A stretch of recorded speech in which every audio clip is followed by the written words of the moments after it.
born here in Nazareth, she became the first Palestinian woman to be elected to the Israeli Knesset from an Arab political party. She gained notoriety in 2010 when she took part in the Gaza flotilla. She was sailing on the Mavi Marmara when it was boarded by Israeli forces. She is highly controversial and outspoken and has been suspended from the Knesset several times for her views on the Israeli occupation. She says IDF soldiers are murderers and Israel is undemocratic, fascist and racist. Most recently, she faced the threat of impeachment for calling on Palestinians to march on Jerusalem. Today, TRT World speaks to Haneen Zoabi, one-on-one.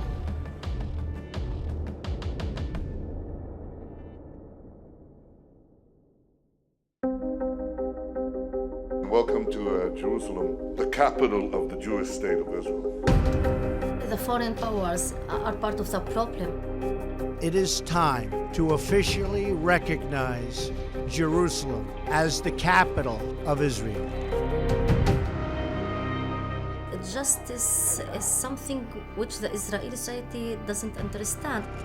I support the right of the Palestinians to struggle for their freedom. Jerusalem is an occupied city. Calling soldiers who killed Palestinians murderers is just a very, very, very accurate description. Let us die in front of the camera and not within our houses without any camera portraying our suffering.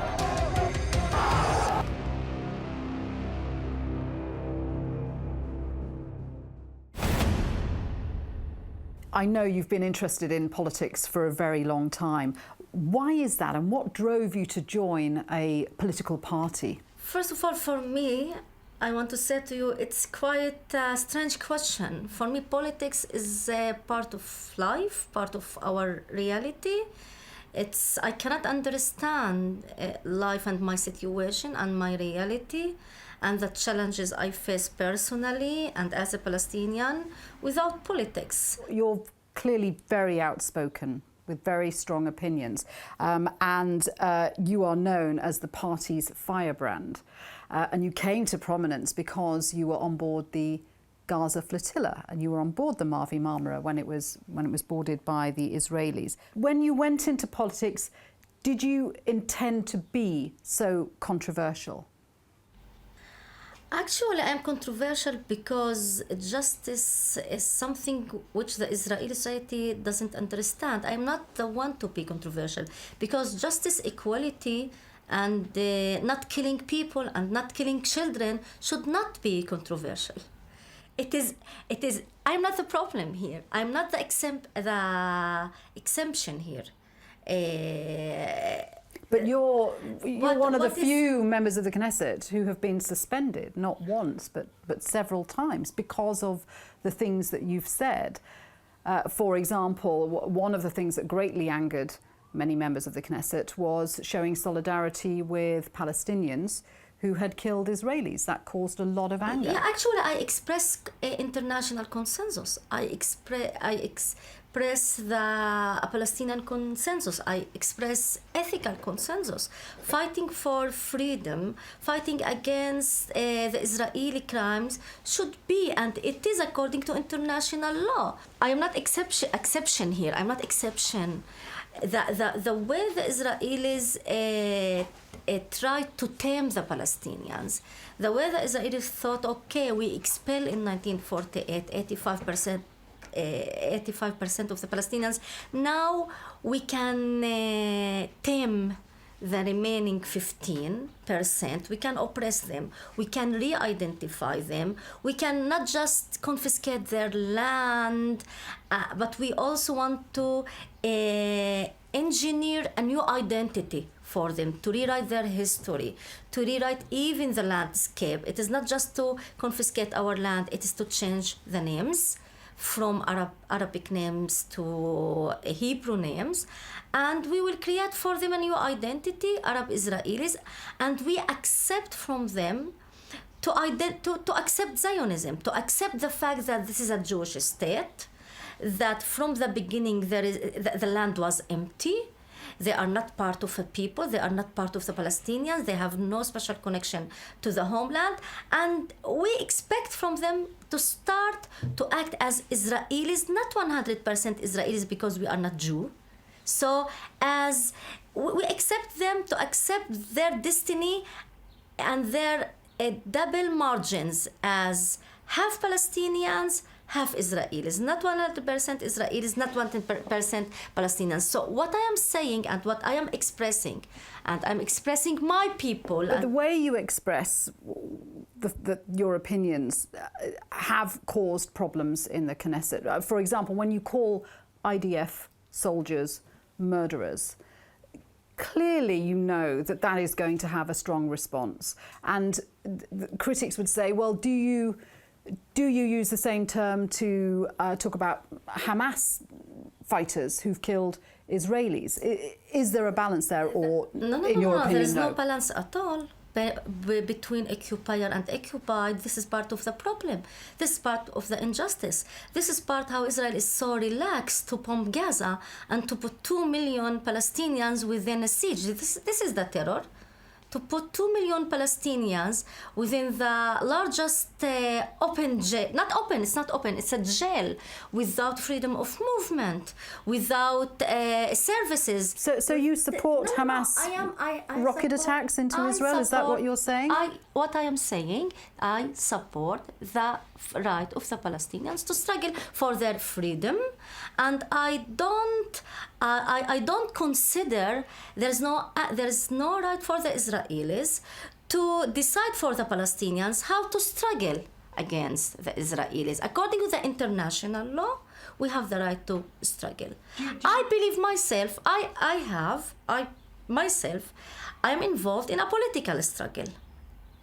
As the Palestinians are involved as citizens, have accepted our citizenship, which Israel has imposed upon us, and are struggling, are using the tools, one of them to popular resistance and to cover the racist identity of Israel as a racist state, the definition of a Jewish state as a racist state, because there is no way for the state to be also a Jewish and also Jewish state and also a democratic state. And for Israel, there is no legitimate way for the Palestinians to struggle. Israel is killing demonstrators. Well, you have said in the past that Israel is undemocratic, it's fascist, racist, as you just said. It is adopting a fascist. What do you say to critics, though, who say that the very fact that you are a Palestinian woman elected to the Israeli Knesset as part of an Arab political party proves that Israel is democratic? What do you say to this? It would prove this if Israel just let me do my political job. It doesn't prove this if Israel is trying to disqualify me from running to the election, if Israel has just passed a special law, the law of expulsion, which just 90... Which was brought in because of the criticism about the activities of your party. I'm a proof how Israel... So if 90 members of the Knesset out of the 120 vote for it, you could be expelled from the party. Does that worry you? Exactly. Of course it worries us, and we are the proof that Israel is not a democracy. Even after we have been elected from 500,000 Palestinians, 90 Knesset members, because of our political attitudes, not because of we really insecure the Israel. We really are involving in supporting armed resistance. We are not. We are engaged in political struggle, and this is what's worrying Israel, because democracy and equality and justice and respecting international laws and criticizing the policies of Israel is a strategic threat according to Israel. So struggling for democracy is a strategic threat, maybe more than Hamas. It is not in Israel that there are legitimate ways to struggle against occupation, and there are no legitimate ways. In the perception of Israel, first of all, there is no type of struggle which Israel can perceive as legitimate, even to demonstrate against Israel. Now the so peaceful demonstration, the march of return of Gaza, Israel just put snipers with very clear statements that she will kill anyone regardless of his actions. And They yet said, you've called on So Palestinians to march on Jerusalem. of course, and calling the Israeli army, the Israeli soldiers, a lot of them, some of them, I don't know, I didn't do a research. There is no research how many from the Israeli army soldiers, how many soldiers has killed Palestinians, but I know that since the March of Return, just about 40 Palestinians were killed. I know that Israel has bombed Gaza, the last war upon Gaza, and has killed 500 Palestinian children. So yes, calling the Israeli army murdering the Palestinians, calling soldiers who killed Palestinians murders is just a very, very, very accurate description. I cannot. It is, and the way that the Israeli reacting upon this shows how much the Israelis are disconnected from reality. They don't really understand what they are doing to the Palestinians. The Palestinians are not part of the consciousness of the Israelis. How complicit are other international powers, international bodies like the UN? You know, should they be doing more? The UN, for example, has called for an independent inquiry into the killings of Palestinians demonstrating across the Gaza border. Israel has so far refused to comply with that. Should foreign powers be doing more to bring accountability? Actually, the foreign powers are part of the problem, and the USA full support and blind support for Israel is part of the problem.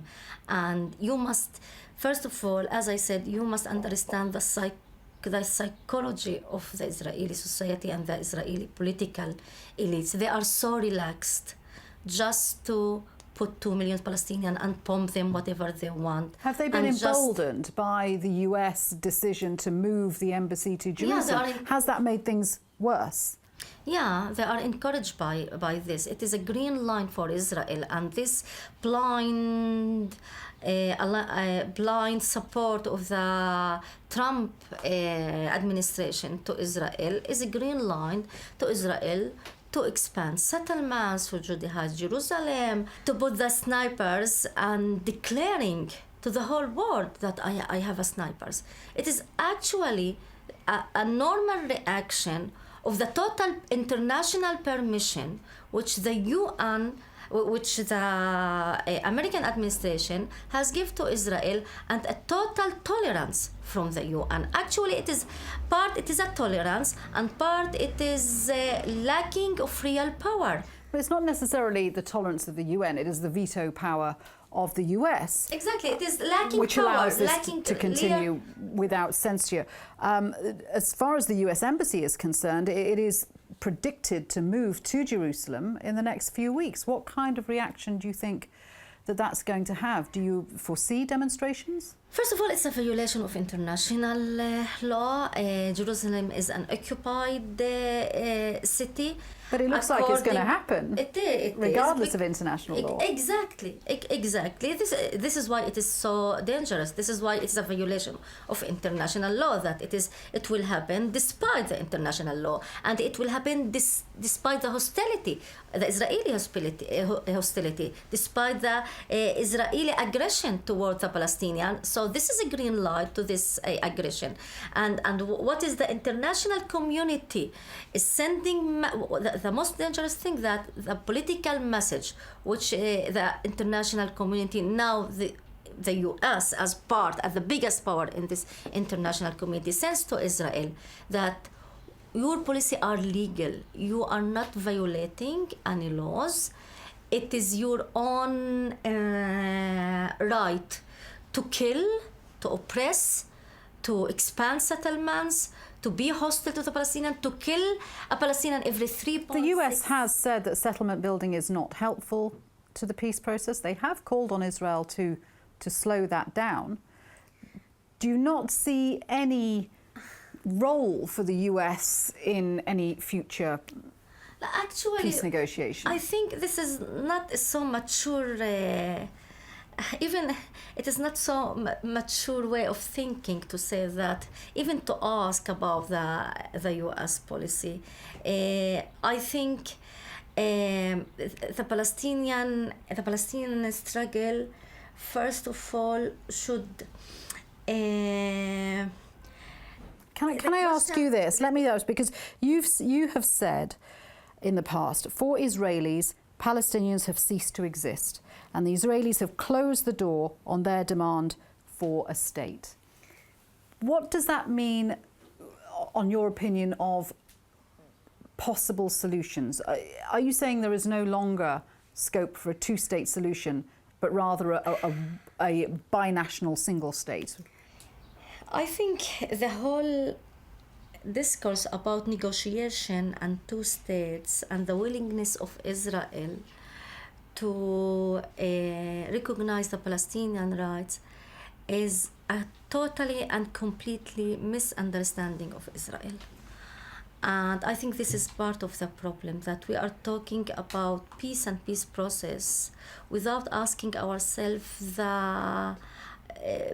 the most important question: does Israel recognize itself as an occupied power? Does Israel recognize occupation? Does Israel recognize the rights of the Palestinians, regardless of negotiation and regardless the question of one state or two states?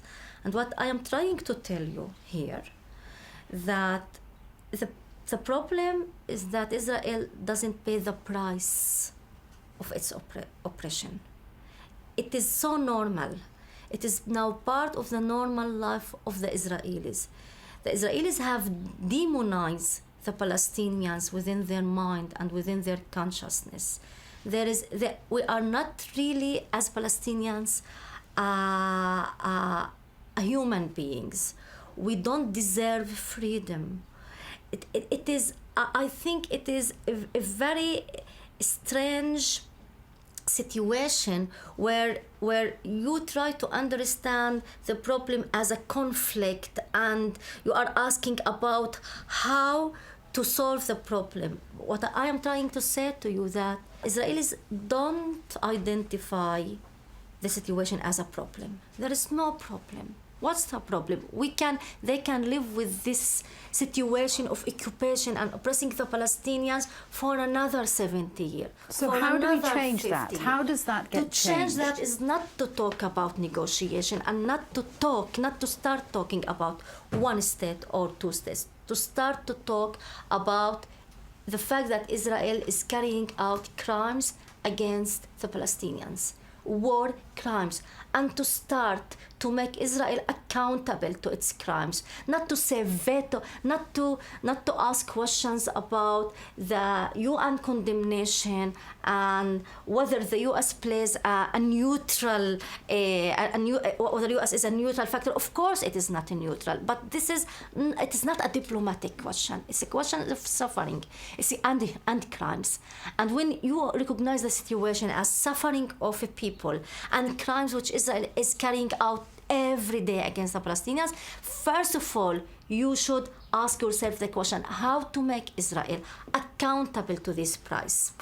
How to really stop Israel by intervention, UN intervention. And this is a very far away scenario. Or by BDS, boycotting and sanctions against Israel, and by sending a message to Israel that you cannot, by freezing relations between Israel and the Western countries. What about the Palestinian Authority? What role does that have to play? And by stopping security cooperation between the Palestinian Authority and Israel, and by redefining our struggle as a struggle for liberation.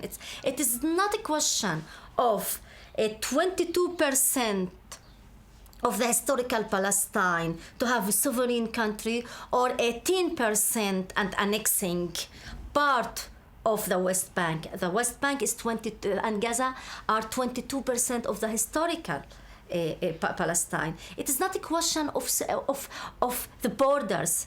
It is not Oslo. Oslo is talking about borders, and now Israel is, by its oppression and by just avoiding its obligation, violating its obligations toward Oslo, is saying that Oslo is dead, and the arguments within the Israeli society is not whether to have a sovereign Palestinian state or not, is how much land to annex from West Bank, and So where do I mean? how to control the Palestinians, how to continue Is it controlling. then that the Palestinian Authority has no more credible role to play in this, and the struggle of the Palestinian people should now become much more organic and away from?